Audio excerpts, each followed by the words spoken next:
ખેડા જિલ્લાના ઠાસરાથી માત્ર 2 કિલોમીટરના અંતરે આવેલા ઢુંડી ગામે માત્ર ગુજરાત કે ભારતમાં જ નહીં, સમગ્ર વિશ્વમાં સૌ પ્રથમવાર સૌર ઉર્જા ઉત્પાદક સહકારી મંડળીની રચના કરી ગામમાં 10.8 કિલોવોટ, 8 કિલોવોટ અને 5 કિલોવોટ એમ દરેકના 3 પ્લાન્ટ સહિત કુલ 71.4 કિલોવોટના 9 પ્લાન્ટ કાર્યરત છે, જેમાં રોજના 350 યુનિટ સૌર ઉર્જાનું ઉત્પાદન થાય છે.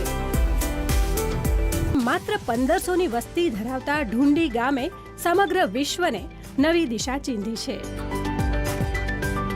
ઢુંડી ગામના 9 ખેડૂતોએ ટેકનોલોજીનો વિનિયોગ કરી સૂર્ય શક્તિને ધરતી પર ઉતારી પોતાની ખેતી ઉપરાંત વધારાની વીજળી મધ્ય ગુજરાત વીજ કંપની લિમિટેડ MGVCLને વેચીને દરેક ખેડૂતે ₹1.5 લાખની વધારાની આવક મેળવી છે.